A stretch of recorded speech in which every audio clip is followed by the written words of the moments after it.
भागवतम अध्याय 5वां स्कंद पहला श्लोक संख्या 37। ओम नमो भगवते तुभ्यं वासुदेवाय धीमहि प्रद्युम्नाय निरुद्धाय नमः संकर्षणाय च। आइए हम सब वासुदेव तथा उनके पूर्ण अंश प्रद्युम्न, अनिरुद्ध तथा संकर्षण सहित उनकी महिमा का कीर्तन करें। तात्पर्य: पंचरात्र के अनुसार नारायण अन्य सब विस्तारों के आदि कारण है। नारायण इत्यादि जो ईश्वर है, इनके ओरिजिन वासुदेव, संकर्षण, प्रद्युम्न और अनिरुद्ध है। वासुदेव तथा संकर्षण बाएं दाएं आसीन है। प्रद्युम्न संकर्षण के दाएं हैं, अनिरुद्ध वासुदेव की बाईं ओर है। इस प्रकार ये चारों विग्रह आसीन रहते हैं। ये चारों भगवान श्री कृष्ण के चतुर्व्यूह के रूप में जाने जाते हैं। यह एक वैदिक मंत्र है जो ओंकार प्रणव से प्रारंभ होता है। इस मंत्र को ओम नमो धीमहि के रूप में दिव्य उच्चारण के द्वारा स्थापित किया जाता है। प्रभुपाद बोल नहीं रहे यहाँ पे, लेकिन अन्य जगह पे ये वर्णन आता है कि ये जो मंत्र है ये द्वापर युग का महामंत्र है। कलयुग का महामंत्र क्या? हरे कृष्णा कृष्णा कृष्णा हरे हरे, हरे राम राम राम हरे हरे। द्वापर युग में क्या जप करते थे लोग? ओम नमो भगवते तुभ्यं वासुदेवाय धीमहि प्रद्युम्नाय अनिरुद्धाय नमः संकर्षणाय च। तो तात्पर्य यह है कि कोई आदान प्रदान, चाहे वह सकाम कर्मों के क्षेत्र में हो, ज्ञान के क्षेत्र में हो, अगर उसका लक्ष्य परमेश्वर की अनुभूति नहीं है तो वो व्यर्थ माना जाता है। तो नारद मुनि अपने अनुभव के आधार पर अनन्य भक्तिमय सेवा को प्रस्तुत कर रहे हैं। प्रेमा भक्ति जिसमें रस दिव्य विविधताओं में उपलब्ध है, वही सारे कार्यों का उद्दिष्ट होना चाहिए। 33 अक्षरों वाला इस मंत्र का उच्चारण जो है, यह मंत्र चार विग्रहों को अथवा भगवान को उनके पूर्णांशों के सहित संबोधित करता है। केंद्रीय विग्रह भगवान कृष्ण है और ये पूर्णांश जो है भगवान के अंगरक्षक के जैसे है। तो ये उपदेश, ये गुह्यतम अंश है। ये मंत्र के द्वारा शौनक आदि ऋषियों को सूत जी दीक्षित कर रहे हैं, इनिशिएशन, ये मंत्र प्रदान करके। और ये मंत्र गुह्य है।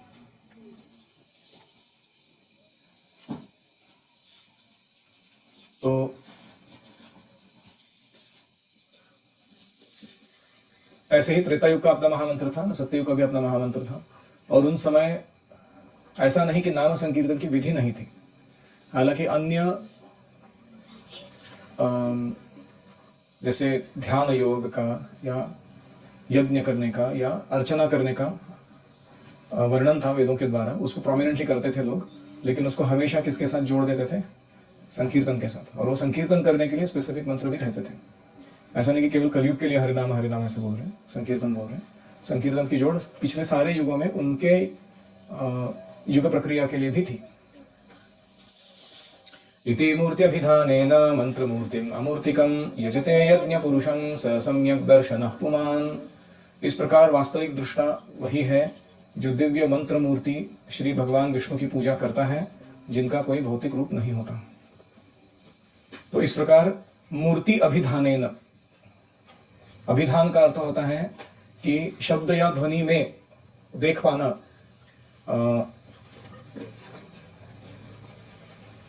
भगवान के अस्तित्व को, उसको कहते हैं अभिधान। तो यहाँ पर भगवान का एक नाम दिया गया है मंत्र मूर्तिम। मंत्र मूर्तिम मतलब जो ध्वनि रूपी मूर्ति में भी प्रकट हो जाते हैं। जनरली हमने कौन सी मूर्तियां देखी हैं? मेटल की बनी हुई, लकड़ी की बनी हुई।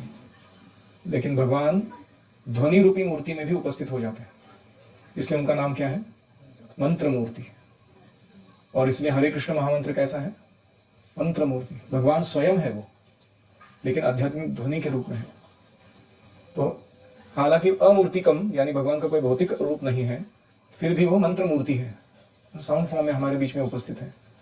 यजते यज्ञ पुरुषम सहा सम्यक दर्शनः पुमान्। इस प्रकार हरे कृष्ण मंत्र के द्वारा कलयुग में जो भगवान की आराधना करते हैं, सम्यक दर्शनः, वो भगवान को पूर्ण रूप से देख पाना है। इसलिए आप कहीं भी जाओ, खास करके धामों में, आप देखोगे कहीं ना कहीं कोई अखाड़ा होता है या कोई मठ होता है। अखंड हरिनाम संकीर्तन, अखंड रामायण पाठ, अखंड कुछ तो चलता रहता है उनका। कुछ लोग अखंड वो पत्थर लेके दंडवत डाल रहे हैं एक एक मंत्र बोल के भगवान को। तो कोई व्यर्थ का समय नहीं गंवा रहे वो लोग। Because they have caught this point very solidly in their life कि मंत्र के अभिधान के द्वारा मैं भगवान की प्राप्ति इसी जन्म में कर सकता हूँ, इसलिए वो उसके पीछे हाथ धोके पड़े हुए हो। भक्तिसिद्धांत सरस्वती ने सुना कि अगर कोई व्यक्ति 13 करोड़ नाम भगवान का लेता है, उसे भगवान साक्षात दर्शन दे देते हैं। ये सुनने के बाद वो इतने प्रेरित हो गए कि उन्होंने क्या किया, मायापुर में जाके अपना डेरा डाला, रात दिन जप करने लगे। 192 राउंड्स करते थे एक ही जगह बैठ के। कभी कभी बारिश होती थी, उनके कुटीर में पानी आने लगता था ऊपर से, छतरी बोल के बैठ जाते थे, लेकिन माला छोड़ के उठते नहीं थे बीच में से। और ऐसे उन्होंने कई महीनों तक किया, और उसके अंत में गौरांग महाप्रभु ने उन्हें दर्शन दिया। और ये संकीर्तन आंदोलन का जो आस्वादन है, उस नगर संकीर्तन को जो चैतन्य महाप्रभु नवद्वीप धाम में नित्य करते रहते हैं, वे देख पाए। So there is a fixed quota of completing chanting. अगर वो कोई पूरा करता है तो भगवान उसे दर्शन जरूर देते हैं। तो इसलिए प्रभुपाद जी ने क्या किया, हमको एक्सेसिबल बनाने के लिए इस फेनोमेनन को, चैतन्य महाप्रभु कहते हैं 64 माला करने वाले के घर पे मैं खाना खाता हूँ। लखपति चाहिए आदमी। लखपति मतलब क्या है, 1 लक्ष नाम लेने वाला व्यक्ति। 1 लक्ष नाम लेने के लिए कितने माला करने पड़ते हैं, 64। तो हम तो क्वार्टर लक्ष्य वाले लोग हैं, मतलब 16 ही माला करते हैं ना, 25,000 ही नाम लेते हैं दिन में भगवान के।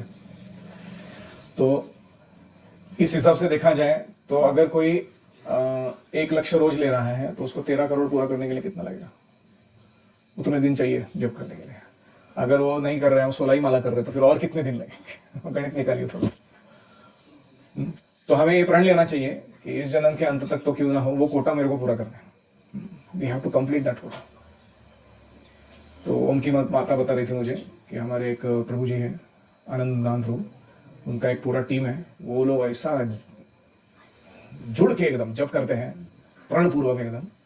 उनका यात्रा में अगर आपको जाना है तो क्राइटेरिया क्या पता है, साल में कम से कम एक बार 192 राउंड किया वाला व्यक्ति, हर महीने कम से कम एक बार 64 माला किया हुआ व्यक्ति, और हर एकादशी को कम से कम 32 माला किया हुआ व्यक्ति, और हर सैटरडे संडे को कम से कम 25-25 माला किया हुआ व्यक्ति, वही उनकी यात्रा में जा सकता है।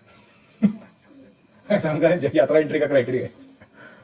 और ऐसे लोग हैं, गैंग है पूरा, प्रेरित है एकदम कि नामाचार्य हरिदास ठाकुर ने इतना जब किया था, उनके तिरुभाव के दिन पे वो लोग भी बैठ के 192 राउंड करते हैं। 192 राउंड मतलब पता है क्या होता है, 2 घंटा ही सोने का, बाकी 22 घंटा जब करने का, उसको 192 राउंड्स बोलते हैं। Just in case you don't know. Imagine you start at 1 o'clock in the morning, you finish at 11 o'clock at night, continuous. That is 192 rounds. तो गुरुकुल में हमको बोला जा रहा है भाई 8 माला कर रहे, दया करके अपने टीचर पर। तो क्या कर, 3 माला तो हम ही करा देंगे तेरे, एक 5 और माला मैनेज करने, उतना करेंगे तो आपका बेड़ा पार है, आपको उपनयन मिल रहा है, फिर आपको बहुत सारा और वेद शिक्षा प्रदान किया जा रहा है। एक्चुअली ये कंसेशन आसान चीप नहीं लेना चाहिए हमको, you should take it very seriously. तो ये जो लाइन था, मंत्र मूर्तिम अमूर्तिकम, ये बहुत अच्छा लगता है कि Lord has no material form but he appears in sound form. और इसीलिए मैंने पहले भी कहा था, 3 एनर्जीज है यूनिवर्स के, साउंड, टाइम एंड लव। ये बहुत पावरफुल एनर्जीज है। इनको हैंडल करने जिसको आता है ढंग से, वो पूरे दुनिया में अपना सेवा प्रभाव डाल सकता है। तो प्रभुपाद कहते हैं, जो वस्तु हमारी अपूर्ण इंद्रियों के क्षेत्र के बाहर है, उसे ध्वनि स्वरूप में भली भांति अनुभव किया जा सकता है। जैसे आपने कभी चाइना गए हो? नहीं, चाइना के बारे में बहुत कुछ मालूम है तुमको। कैसे मालूम है? सुन के। अभी तो देख के, पहले तो प्रभुपाद जी के टाइम में टीवी इतना फेमस नहीं था, उस समय भी लोगों को पता रहता था, किसके माध्यम से? सुन के। सुन के हमको बहुत कुछ पता चल सकता है, कहाँ क्या चल रहा है। तो क्या हम इंद्रियों से वहां पहुंच चुके हैं, वो सब अनुभव कर चुके हैं? बाकी नहीं। लेकिन क्या वो वास्तविकता है? हाँ, it's true what we are hearing from bona fide source. तो इसलिए अगर भौतिक दृष्टि से यह संभव है तो आध्यात्मिक दृष्टि से क्यों नहीं? तो भगवान के बारे में सुनना ये कोई कोरा निराकार अनुभव नहीं है, ये ईश्वर का वास्तविक अनुभव है, जो सच्चिदानंद स्वरूप है। अमर कोश नामक संस्कृत कोश में, कोश मतलब डिक्शनरी, मूर्ति शब्द के 2 आशय प्रमुख है। आशय मतलब कोनोटेशन, डिनोटेशन, कोनोटेशन, 2 चीज होता है। वो शब्द जो है वो सात क्या कहते हैं, एक होता है उसका डायरेक्ट मीनिंग और दूसरा होता है उसका इम्प्लाइड मीनिंग। जैसे हम कभी किसी को कहते हैं कि प्रभु जी बड़े महान हैं, इसका मतलब क्या है? तो महान शब्द का एक अर्थ है कि वो महान है, दूसरा ये बहुत महान है वो, मतलब उसका कुछ भी अलग अलग मीनिंग हो सकता है वो महान शब्द के। जैसे हमारे इसका बोलते हैं ना, हरि बोल हो गया उसका हरि बोल हो गया। अबे हरि बोल हो गया एग्जैक्टली क्या हो गया? मतलब वो गुजर गया, वो एक अर्थ होता है। एक्सीडेंट हो गया उसका हरि बोल हो गया। दूसरा अर्थ होता है उसके पोपट हो गया वो व्यक्ति। टूर डिस्ट्रीब्यूशन करने गया था, एक भी पुस्तक गया नहीं, हरि बोल हो गया हमारा। मतलब हमारे पोपट हो गया। एक अर्थ होता है कि हरि बोल हो गया, उसको बहुत अच्छा स्वागत किया किसी ने, या उसको कुछ प्राइज मिला या कुछ उपलब्धि मिला। सो इसे कहते हैं आशय। आशय। तो मूर्ति शब्द के दो आशय हैं, एक होता है स्वरूप, दूसरा होता है कठिनाई। मूर्ति के दो अर्थ हैं, एक है स्वरूप और दूसरा है कठिनाई। तो मंत्र मूर्ति में क्या अर्थ है? आशय कि भगवान का स्वरूप है। मंत्र क्या है? भगवान का साक्षात स्वरूप है। हरे कृष्ण महामंत्र भगवान से अभिन्न है, ये मंत्र मूर्ति का अर्थ हो गया। अमूर्तिकम का अर्थ क्या हो गया? अभी दूसरा आशय लगाना है। कठिनाई ना करते हुए भगवान को प्राप्त करना है। अगर तुमको इफ यू वांट किसी कठिनाई के बिना प्राप्त करना है भगवान, तो तुम चैंटिंग करो। इससे और सरल मार्ग तुमको मिल नहीं सकता। तो ये है हमारे विश्वनाथ चक्रवर्ती ठाकुर का संस्कृत।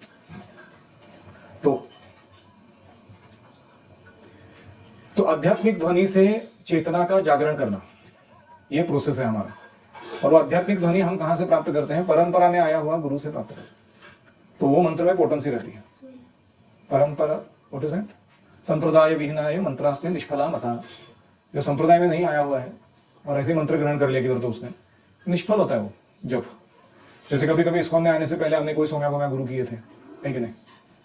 और वो लोगों ने ऐसे ही दीक्षा दे दिया था कुछ हवा में, ना कोई नियम कानून बताया था पालन करने के लिए, ना कोई साधना का स्ट्रक्चर दिया था, ना कोई दिव्य ज्ञान प्रदान किया था। बस डोनेशन लिया था, माला हाथ में पकड़ा दिया था, बोला था आज से तुम ये खुशफुस मंत्र एक फॉलो करो जो तुम्हारे कान में बोला जा रहा है, हो गया तुम्हारा बेड़ा गर्क, सॉरी बेड़ा पार। गर्क नहीं। तो अभी हम लोग क्या सोचते हैं सेंटिमेंटली कि अगर मैंने ऐसे दीक्षा ले ली है, लेकिन अभी मैं इस्कॉन में भी आया हूँ, अभी इधर के गुरु भी दीक्षा दे रहे हैं, वो भी अच्छे लग रहे हैं मेरे को, और उनका सिस्टम भी बहुत जबरदस्त है एकदम। दीक्षा लेने को इतना घिसाते 3 साल 4 साल बेचारा लगा हुआ है, 16 वाला 4 नियम ये वो, उसके बाद कंसिडर किया जाएगा उसको काउंसलर्स के द्वारा कि देना ही कि नहीं। तो हो सकता है कि लोग थोड़े प्रश्न में आ जाए कि उस गुरु का क्या होगा। जैसे मैंने इसको ज्वाइन करने से पहले मेरा राघवेंद्र स्वामी के मठ में दीक्षा हुआ था, मंत्रालयम। तो उसका क्या होगा? तो उसका सरल आंसर है कि आप मैथमेटिक्स सीखना चाहते हो, आपने कोई क्लास ज्वाइन किया, वो क्लास वाले टीचर ने ठीक से पढ़ाया नहीं, लेकिन कुछ तो कॉन्सेप्चुअल मिल गया आपको थोड़ा बहुत इधर, और बाद में आपको अच्छा शिक्षक मिल गया मैथ सिखाने वाला, उसको अथर टू इतनी सब मालूम है, फर्स्ट स्टैंडर्ड से लेकर पीएचडी तक सब सारा मैथ्स आता है उसको। तो तुम उससे मैथ सीखोगे नहीं? सीखोगे, क्योंकि तुम्हारा इंटरेस्ट किस में है? मैथ सीखने में। तो इसीलिए ये कोई डिसलॉयल्टी नहीं मानी जाती जब हम ऐसे चुनते हैं।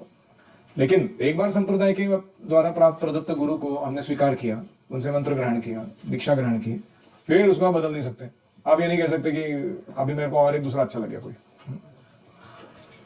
जब तक वो गुरु का पतन नहीं हुआ है और वो आपको अच्छा प्रशिक्षण दे रहे, योग्य सुविधा दे रहे, मार्गदर्शन दे रहे, आपका भक्ति टिकाए रख रहे, हमको उनको फॉलो करना ही होगा। इसीलिए दीक्षा लेने से पहले जितना टाइम लेना है ले लो, सोच लो तुम, लेकिन दीक्षा लेने के बाद we remain study and cultivate, we dig deeper, not dig in 10-15 places, कुछ नहीं मिलेगा हाथ में। तो ऐसे ध्वनि को प्रामाणिक गुरु के माध्यम से प्राप्त करके गुरु के निर्देशन में इसका उच्चारण यानी कीर्तन का अभ्यास करना चाहिए। यह हमें भगवान के धीरे धीरे निकट ले जाएगा। पूजा की यह विधि पांचरात्रिक विधि में बताई गई है और शुष्क दार्शनिक चिंतन द्वारा भगवान के पास नहीं पहुंच सकता, कितना भी स्पेकुलेट कर ले वो। पांचरात्रिक विधि कलयुग के लिए सबसे व्यावहारिक है, उपयुक्त है, इसीलिए पांचरात्र वेदांत की अपेक्षा अधिक महत्वपूर्ण है। तो भारत में बहुत ऐसा फैड है, स्पिरिचुअल चीजों में फैशन आता है ना, फैड। जैसे पहले बेल बॉटम था, फिर लोग टाइट जींस पहनने लगे, फिर वापस अभी बेल बॉटम पहनने लगे, उसको क्या बोलते हैं? फैड। ऐसे ही भारत में हवा के झोंके जैसा स्पिरिचुअल में फैशन आता रहता है। तो करंट फैशन मतलब क्या कि अभी वेदांत, हम सब वेदांतिस्ट है। तो प्रभुपाद जी कहते हैं यहाँ पर कि कलयुग में इतना अष्टांग योग या ज्ञान योग का अनुसरण नहीं कर सकते लोग, इसलिए पांचरात्र जैसे जो ग्रंथ है वो ज्यादा महत्वपूर्ण है वेदांत दर्शन पढ़ने से। और ये सीक्वेंस हमें मालूम नहीं है, अगर हम रैंडमली जाके बाल गोविंद दास के लाइब्रेरी में बहुत सारी बुक्स है, वेदांत दर्शन का भी पुस्तक मिला मेरे को, चलो मैं पढ़ रहा हूँ बैठ के, क्यों? क्योंकि मेरी इच्छा की। जैसे कोई बेबी है, उसको दूध पचाने की अभी तक अकल नहीं आई, वो बैठ के बासुंदी खा रहा हो या फिर वो समोसा खा रहा हो तला हुआ, उसका पेट गड़बड़ नहीं होगा, मर जाएगा वो, समझ रहे हो? तो हमारा जो बेबीहुड है स्पिरिचुअल लाइफ में, उसके अनुरूप हमें आहार देते हैं गुरु हमारे कि तुम ये पढ़ो, अभी तुम इसके बाद ये अध्ययन करो, फिर उसके बाद वो अध्ययन करो। तो वो सीक्वेंस बहुत महत्वपूर्ण है। हम रैंडमली जाके पुस्तक उठाएंगे खुद को शाणा बनाने के लिए, ना केवल हम अति शाणे बनेंगे, उसके कारण अपराध करेंगे, एक दिन आएगा कि हमको अपच होगा स्पिरिचुअल लाइफ में, and will be nowhere. That very person जो वेदांत दर्शन बैठ के पढ़ रहा था, उसको भौतिक जगत के काले घने अंधेरे में ढूंढने को मुश्किल हो जाएगा, वो कहाँ चला गया वो भक्ति से। तो इसीलिए प्रभुपाद कह रहे हैं कि let the guru decide, he knows what is good for the candidate, वो एग्जैक्टली सही समय पे सही चीज हाथ में पकड़ लेंगे। इमं स्वानिगमं ब्रह्मन् अवेत्य मदनुष्ठितम् अदामे ज्ञानमैश्वर्यं स्वस्मिन् भावं च केशवः। हे ब्राह्मण, कौन किसको बोल रहा है ये लाइन? नारद मुनि किसको बोल रहा है? व्यासदेव को बोल रहा है। हे ब्राह्मण, इस प्रकार सर्वप्रथम भगवान कृष्ण ने मुझे वेदों के गुह्यतम अंशों में निहित भगवान के दिव्य ज्ञान का ज्ञान प्राप्त हो ऐसा वर दिया, फिर आध्यात्मिक ऐश्वर्य का वर दिया, you will have spiritual opulences, और उसके बाद अपनी घनिष्ठ प्रेममयी सेवा का वर दे दिया। देखो क्या सीक्वेंस है। इस प्रकार मतलब क्या? मैंने भगवान का नाम वो भक्ति वेदांतों से ग्रहण करके उसको निश्चित कालावधि में निश्चित संख्या में पूरा किया मैंने। बात समझ में आ रही है? और ये करते करते, जैसे हमको प्रभु जी ने बोला 16 माला आजीवन करना है, मरने तक छोड़ने का नहीं उसको, तो अगर हम पूरा करेंगे वो कोटा तो क्या होगा? 3 चीजें मिलेंगी। वेदों के गुह्यतम अंशों का जो वैदिक ज्ञान है, दिव्य ज्ञान। देखो वेदों में सब जगह दिव्य ज्ञान नहीं है, 99% वेदाधार कर्मकांड, क्योंकि लोगों को सेंस ग्रेटिफिकेशन चाहिए ना भौतिक जगत में, और वेदों की रचना इसलिए है ताकि उनके इंद्रिय तृप्ति को नियम कानून में बांधकर उनको पापमय जीवन से दूर रखा जाए। तो उसलिए ज्यादातर वही है, देशी दारू से दुकान, सरकार मान्य, मतलब गवर्नमेंट ऑथोराइज्ड लिकर शॉप, ऐसा है वो कर्मकांड। तो लेकिन कुछ लोग हैं वो उसके परे चले जाते हैं ज्ञान कांड में, उनके लिए फिर वेदांत दर्शन है, ब्रह्म ज्ञान है वगैरह वगैरह। फिर वो कुछ लोग हैं उसके भी परे चले जाते हैं, वो चाहते हैं ब्रह्म ज्ञान ठीक है, हम ब्रह्मास्मि, लेकिन ये मुझे ये नहीं बता रहा कि मैं आया किधर से, मेरे सोर्स के साथ क्या कनेक्शन है। फिर उसके लिए परमात्मा ज्ञान है कि पुरुषावतार है 3, महाविष्णु, कारणोक्षय विष्णु, गर्भोदक्षय विष्णु, क्षीरोदक्षय विष्णु, उनके साथ हमारा संबंध है। तो वहां तक पहुंच गए हम लोग, तो उनमें से एक हमारे हृदय में बैठे हैं क्षीरोदक्षय विष्णु, तो उनके साथ कनेक्शन स्थापित करने के लिए अष्टांग योग किया उन्होंने, योग कांड सेक्शन ऑफ द वेदास। फिर वहां जाके उनको पता चलता है, अरे एक मिनट, ये जो परमात्मा है ना, ये गॉड है, जनरेटर, ऑर्गेनाइजर, डिस्ट्रॉयर है, लेकिन ये सुप्रीम पर्सनैलिटी ऑफ गॉडहेड नहीं है, ये स्वयं भगवान नहीं है। वो कौन है? कृष्णस्तु भगवान स्वयं। तो ये जब पता चल जाता है तो वो भक्त बनने की तरफ अग्रसर होता है वो व्यक्ति। तो इसको ये कहीं ना कहीं वेदों में है कि ब्रह्म ज्ञान है, परमात्मा ज्ञान है, भगवत ज्ञान है। इसीलिए हमारे जीव गोस्वामी जी ने ये तत्व संदर्भ, परमात्मा संदर्भ, भगवत संदर्भ ये अलग अलग करके दिखलाया कि वेदों में किधर क्या रखा हुआ है, क्योंकि कलयुग के लोगों को अकल है नहीं पढ़ने के लिए, और बाकी लोग जो है वेदों का तोड़ मरोड़ के अपने हिसाब से अर्थ लगा रहे हैं, जो ज्ञानी है वो। तो इसलिए उन्हें बड़ी कृपा करके हमको ये दिया हुआ है। तो प्रभुपाद जी की पुस्तक पढ़ के होने के बाद कभी ना कभी हमको वो पढ़ना है। तो इसलिए ये जो दिव्य ज्ञान का वर है वो ऑलरेडी हमको मिल चुका है। किनके कारण? षड गोस्वामी के कारण, और खास करके प्रभुपाद जी ने हमें उनका एक्सेस दिया है इसके कारण। तो यह पहला वर। दूसरा है आध्यात्मिक ऐश्वर्य प्राप्त होगा। आप अभी जाके खारघर का टेम्पल देख के आए, कैसा ऐश्वर्य हो, बंजर जमीन था, फटा पुराना कुछ तो ऐसा भग्न अवशेष पड़े हुए अजीब तरीके का जगह था वो। The only criteria for that land was that it is on the road to the airport. तो इस्कॉन ने उसको जब से लिया तब से लेके अभी तक कितना उसका ऐश्वर्य बढ़ा दिया है। और जब इस्कॉन ने जाके वहां अपना ऐश्वर्य प्रस्तुत किया है तो आजू बाजू के लोगों का ऐश्वर्य बढ़ गया है। उसके कारण, है कि नहीं? डायरेक्टली इनडायरेक्टली उनका कोई संबंध नहीं था, वो भक्ति कर रहे थे कि नहीं कर रहे थे, लेकिन केवल वो जगह पास में होने के कारण जहां भगवान ने अपना ऐश्वर्य प्रस्तुत किया, अभी इनका ऐश्वर्य बढ़ गया। तो लोग पूछते हैं कि the spirituality solve economic problem. उसको बोलना चाहिए only spirituality solve economic problem. तुम्हारे मटेरियल प्रॉब्लम क्या करते हैं, मटेरियल सॉल्यूशंस क्या करते हैं तुम्हारे?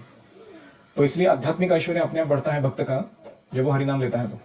और हम सब देख सकते हैं अपने खुद के जीवन में, आपका पहले कैसा अवस्था था, फटीचर जैसा, और अभी जब से नाम ले रहे हैं आप, कैसे दिख रहे हो आप, क्या कर पा रहे हो आप, किन लोगों के संग में रह रहे हो, किस लेवल का प्रसाद, किस लेवल का एंटरटेनमेंट, किस लेवल का एंगेजमेंट, किस लेवल का टूरिज्म। ऑर्डिनरी स्कूल्स में जो होता है उसके बदले तो ऑप्युलेंट ही है ना हमारा काम। किसी को लग रहा है हम गरीब हैं, हमारे लोग थोड़े फटे पुराने कपड़े पहन रहे हो, अलग तो टॉपिक है, लेकिन that is their carelessness, laziness. But otherwise we are actually very rich spiritually, we are so enriched कि हम दूसरों को फुकड़ में प्रसाद बांट रहे हैं। आप समझ रहे हो? तो आध्यात्मिक ऐश्वर्य। फिर आता है भगवान की घनिष्ठ प्रेममयी सेवा। अब ये वर्ग भी हमको मिला हुआ है। आप में से कितने लोग नेटिव वर्शिप करते हैं इंटीमेटली?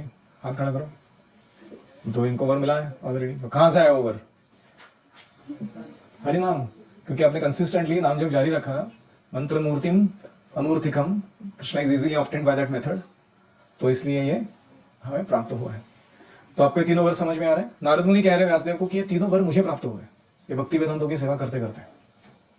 देखो, इन्होंने मटीरियली कोई एफर्ट नहीं डाला ये सब प्राप्त करने के लिए, इन्होंने केवल सेवा करके उनको संतुष्ट किया और उनके आदेशों को पालन किया, साधना करने के, सेवा करने के। इससे ये सारे वर इनको प्राप्त हो गए। रूपा जी लिखते हैं, दिव्य शब्द द्वारा भगवान के पास हम पहुंच सकते हैं।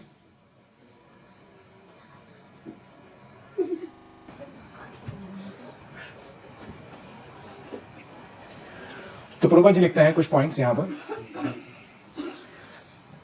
स्टेप 1 है कि हमें भक्तों का एसोसिएशन में रहना चाहिए। नाम जब तुमको ठीक करना है ना, स्टेप नंबर 1 क्या है? Stay in the association of devotees. अकेले जाके फोकचे में जप नहीं करने का, भक्तों के बीच में बैठ के जप करो। दूसरा, अपराधों से बचना है। 10 अपराध है, नाम अपराध, वो नहीं करने। तीसरा, भौतिक स्तर से थोड़ा ऊपर उठो और वैदिक साहित्य का अध्ययन करो, उनका तात्पर्य समझो।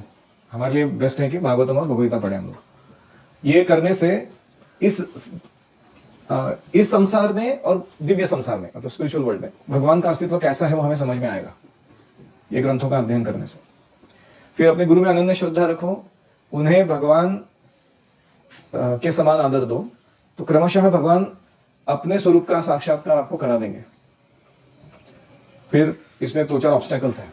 एक है, भक्त को योग सिद्धियां प्रदान की जाएंगी, इनकी संख्या 8 है, लेकिन ये तुमको नहीं स्वीकार करनी है। अष्ट सिद्धि गिफ्ट में मिलेंगी जो तुम शुद्ध भक्त बनोगे तब, लेकिन तुमको इनको स्वीकार नहीं करना है। लेकिन भगवान का पार्षद बनने के लिए, गुरु के माध्यम से भगवान की विशिष्ट सेवा का कार्यभार प्राप्त करने के लिए तुम्हें प्रयास करना चाहिए। Get me a specific service that I can do through my Guru to Krishna, इसके पीछे लगे रहिए आप। तो ये लाइन बहुत इंपॉर्टेंट है। शुद्ध भक्त अपने सुप्त योग सिद्धियों के प्रदर्शन की अपेक्षा भगवान की सेवा करने में अधिक रुचि रखता है। हमको ये टेस्ट नहीं है कि हमारे पास सिद्धियां क्या है वो लोगों को जाके दिखाएं हम, लेकिन हमको क्या चाहिए? भगवान की सेवा। नारद जी इसका वर्णन अपने अनुभव से कर रहे हैं, मतलब नारद जी के पास सारे ऑपुलेंसेस उनको प्राप्त हुए, अष्ट सिद्धियां।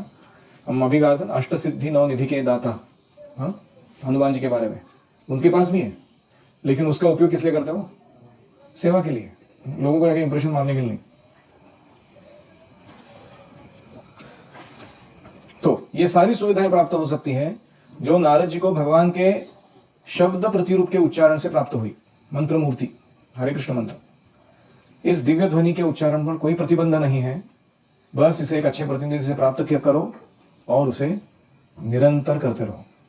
हरे कृष्णा कृष्ण कृष्ण हरे हरे, हरे राम राम राम हरे हरे।